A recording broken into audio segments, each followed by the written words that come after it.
सन्माननीय सदस्य बाबासाहेब पाटील।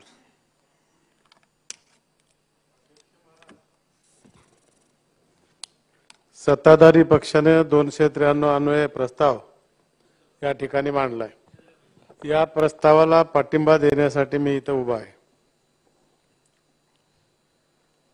आरक्षणाची धाकता आता वाढलेली आहे, पण आरक्षण हे जे सुरुवात झाली त्याची यापूर्वीच्या देखील वक्त्यांनी सांगितलं की अण्णासाहेब पाटील, राजे संभाजी कोल्हापूर, स्वर्गीय विनायक मेटे आणि आताचे आमचे कार्यकर्ते मनोज जरांगे या लोकांनी आतापर्यंत ह्या आरक्षणाला दिशा द्यायचं काम केलं आणि आता मात्र स्फोट व्हायच्या ठिकाणी आलेला आहे। अशा प्रकारचे 58 मोर्चे या राज्यामध्ये काढले, त्याच्यामध्ये महिलांचा सहभाग, मुलींचा सहभाग आणि या मोर्चाचं वेगळं वैशिष्ट्य काय असेल तर एवढा मोठा समाज यायचा आणि त्या ठिकाणी मोर्चा झाल्यानंतर त्या ठिकाणची साफसफाई करून देऊन तिथे मोर्चा झालाय का कार्यक्रम झाला असं कधीच दिसायचं नाही। अशा प्रकारचं नोंद घेण्यासारखा कार्यक्रम या मराठा समाजाने केलेला आहे। गिनीज बुकामध्ये नोंद झाली। काय कशाच्या अडचणी आहेत आम्हालाही कळत नाही, पण हे मोर्चा निघत असताना आम्ही आज आमदार जरी झालो असलो तर या मोर्चामध्ये त्या वेळेस आम्ही सहभागी झालेलो आहोत। आम्ही त्या वेळेस पाठिंबा दिलेला आहे आणि तोच भाग म्हणून मुंबईमध्ये महात्मा गांधीच्या पुतळ्यापाशी अनेक आमदार माझ्या सोबत होते, तिथेही आम्ही त्या ठिकाणी आंदोलन केलं। सरकारमध्ये असलं तरी सरकारचं लक्ष वेधावं म्हणून मंत्रालयाला त्या ठिकाणी आम्ही कुलूप घातलं। राजभवनावर गेलं, राज्यपाल महोदयाकडे जाऊन तिथं त्यांना सूचित केलं की खास अधिवेशन बोलवा, त्याच्यावर आम्हाला मतं मांडायचे आणि अशा प्रकारची विनंती आणि पाठिंबा आम्ही त्या ठिकाणी दिला आणि आम्ही त्या मोर्चाला पाठिंबा दिला। आम्ही सोबत आहोत। बघितलं आज आपण या ठिकाणी काय घडलं।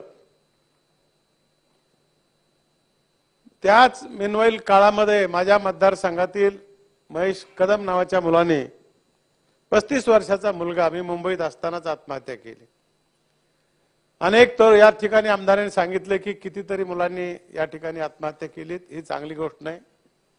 पुन्हा एकदा मराठी समाजाच्या तरुणाला सांगतोय, विनंती करतोय, आरक्षण आपण झगडून भांडून घेऊ, पण आत्महत्या करून आपल्या आईवडिलाच्या पुढे एक मोठं संकट उभा करू नये, आपल्या मंडळीच्या पुढे आपण एक संकट उभा करू नये अशी मला एक त्यांना सूचना आणि विनंती करायची।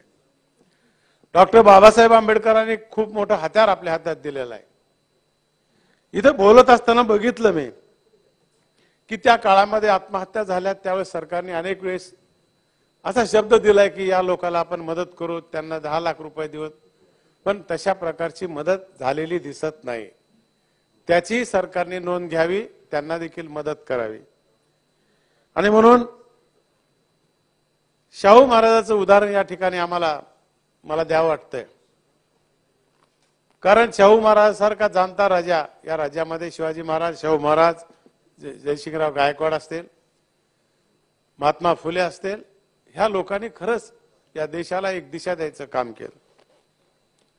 शाहू महाराजांनी आरक्षणाची गरज काय एक छोटासा विषय त्यांनी दाखवला लोकांना समजावून। 2 घोडे आणले, एक घोडा आणलं महाराजाच्या पागावरचं आणि एक घोडा आणलं गावामध्ये काम करणाऱ्या माणसाचं।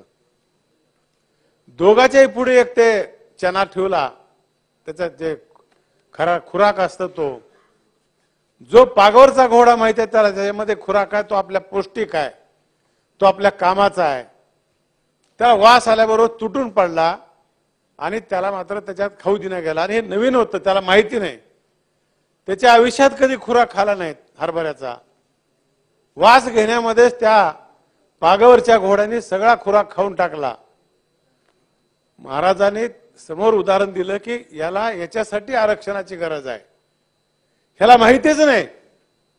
त्याच्यामुळे त्याच्या शरीराची प्रगती कशी होणार आहे, त्याच्या बुद्धीची प्रगती कशी होणार आहे, म्हणून आरक्षण द्यायचं शाहू महाराजांनी त्या कालखंडामध्ये दिलंय. आज लोक काही बोलतायत. अनेक लोकांनी सांगितलं मुख्यमंत्री एवढे झालेत. मग त्यावेळेस काय झालं? त्यावेळेस गरज नव्हती, त्यावेळेस घरचं बियाणं होतं, त्यावेळेस घरचा खात होता, एवढा खर्च शेतीवर येत नव्हता आणि तेवढे काही आपल्याला अपेक्षा नव्हत्या आणि कमी खर्चामध्ये कमी अन्नधान्यामध्ये आपलं भागायचं.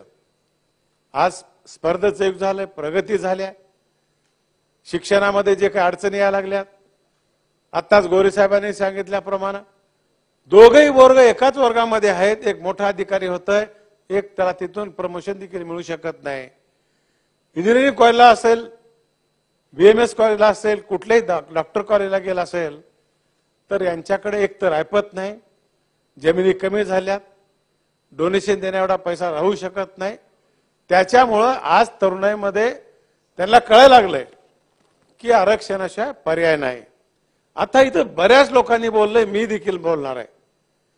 ज्यावेळेस बाबासाहेब आंबेडकरांनी या देशामध्ये आरक्षण दिलंय त्यावेळेस घटनेमध्ये नमूद केलं होतं की हे 2 वर्ष 2 टर्मच राहील, पण कुणीही आरक्षण दिलेलं आरक्षण परत घेतलं नाही आणि घेऊ शकत नाही.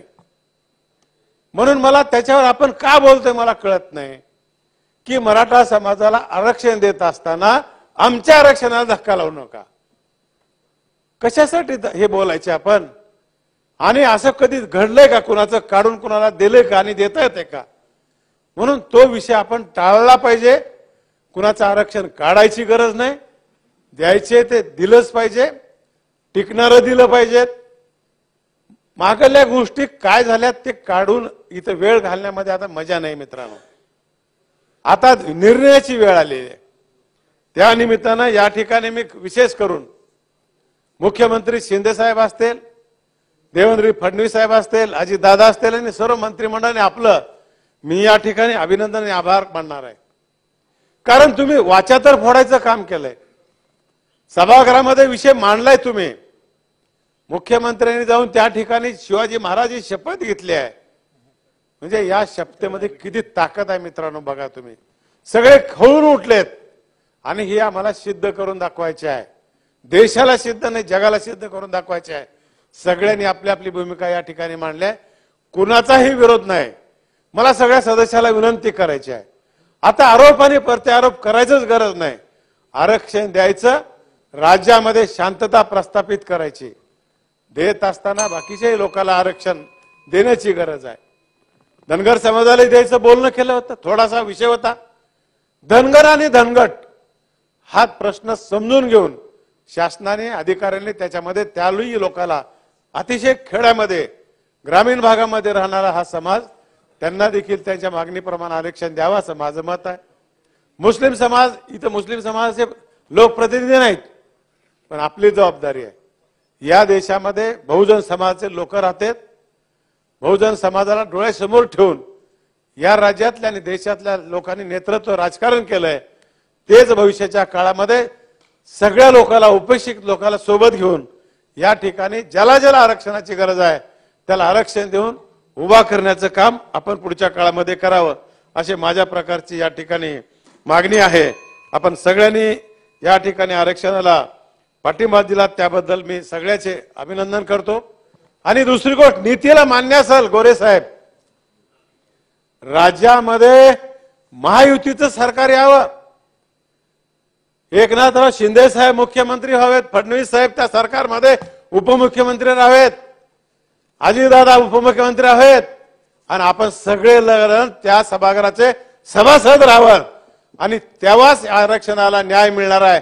म्हणून नीतीनं देखील ह्याची वेळ आतापर्यंत वाट बघितली का काय? आई भवानीला प्रार्थना करतो की आरक्षणाला 100% आरक्षण मिळावं.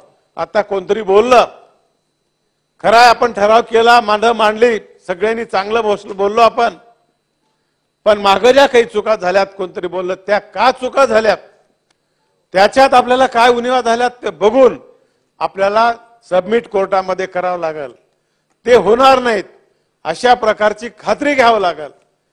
वकील कोणते होते, कोणते चांगले आहेत, हे सगळ्या गोष्टी घेऊन सगळ्या समाजाला विश्वासात घेऊन आरक्षण द्यावंच लागल अशा प्रकारची भूमिका या ठिकाणी घेतो. लिंगायत समाज असेल, कोळी समाज असेल, धनगर समाज असेल आणि ज्या ज्या समाजाला आरक्षणाची गरज आहे त्याला आरक्षणाचा द्यावा, लाभ व्हावा अशा प्रकारची अपेक्षा व्यक्त करतो.